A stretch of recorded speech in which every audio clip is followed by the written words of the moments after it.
Начало мероприятию было положено в художественной галерее современного искусства 1969, где прошла выставка произведений живописи и декоративно-прикладного искусства.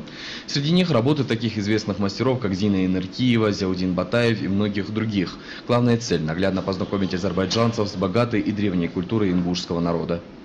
Такие проекты имеют очень большое значение в взаимопроникновении наших культур, в культурном сотрудничестве, в налаживании культурных связей, в развитии дружбы между народами, которые мы сохраняем уже много лет. Мы первый раз выехали в Азербайджан. И я думаю, вот сейчас они соприкоснулись с нашей культурой и смогли познакомиться с нашими традициями нашего народа. И понять, что у нас очень много мастеров и художников, которые работают в разном направлении, в разных жанрах. Фон – ингушская национальная мелодия. На стенах горные пейзажи и работы мастеров ковроткачества. Здесь же были представлены национальные костюмы ингушей, в которых азербайджанцы, к удивлению для себя, находили очень много элементов, схожих с их национальной одеждой. Я там, когда смотрю, вижу сходство. Родственные я вижу, почерки я вижу. Мне так кажется, не то, что прикладные наши родственные отношения, но у нас древние, давнишние, есть какие-то сходства наши. Я вижу это и в вашем, и в азербайджанском я вижу вот это вот сходство. Как отмечает директор галереи, такие выставки дают возможность народам узнавать друг друга, делиться своими многовековыми традициями. Мне поражало сегодня очень хорошее прикладное искусство Ингушетии, которое прикладное искусство не требует никаких профессиональных навыков. Это работа, которую человек создает от души. То, что ему дала природа. Мне понравилось очень прикладное искусство Ингушетии. Первый день культуры Ингушетии на азербайджанской земле продолжился в Бакинской государственной филармонии.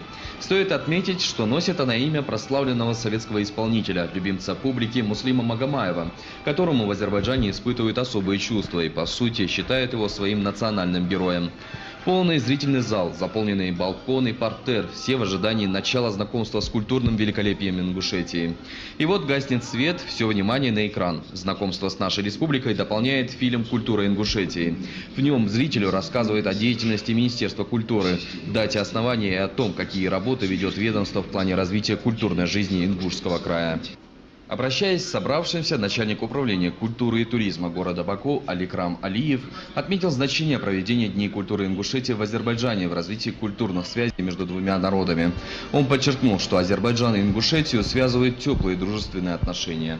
Это мероприятие является прекрасной возможностью для творчества и культурного обмена, демонстрации лучших достижений неповторимого искусства многих стран и народов. Азербайджан и Республика Ингушетия издавна связывают теплые дружеские отношения. В свою очередь, заместитель министра культуры Ингушетии Айна Ильясова поблагодарила всех собравшихся за участие в мероприятии.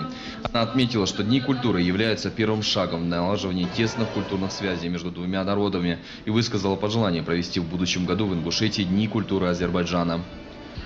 В концерте приняли участие ведущие солисты Государственной филармонии Алаудин Эсмурзиев, Любовь Барахоева, Рахман Беков, Рагда Ханиева, а также Государственный ансамбль народного танца «Ингушетия».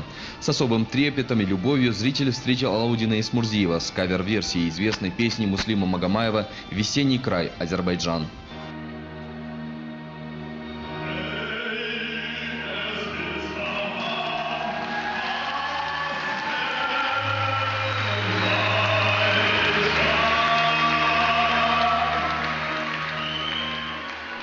Азербайджанцы любят своего великого певца Муслима Магомаева. Я выбрал эту песню не случайно. Я знал, куда я еду. Поэтому то, что здесь происходило сегодня, мне придает силы продолжать свое творчество. Государственный ансамбль «Ингушетия» под руководством заслуженного деятеля искусств Ингушетии и Чеченской Республики Руслана Гадаборшева представил вниманию зрителей свои лучшие хореографические постановки. «Рассвет в горах», «Танец с кувшинами», «Встреча у родника» и «Ритмы Ингушетии». Все они были восприняты бакинцами на ура. Этот масштабный культурный проект играет большую роль в ознакомлении жителей Азербайджана с культурой ингушского народа, его обычаями и традициями, пропаганде историко-культурного и художественного наследия. Проведение Дней культуры Республики Ингушетия послужит развитию и укреплению двусторонних связей, обмену и взаимообогащению культур двух народов, установлению творческих контактов. Акраман Ивлоев, Ислам Зортов, Мосыр Гагиев, Мадина Марзиева. Вести Ингушетия.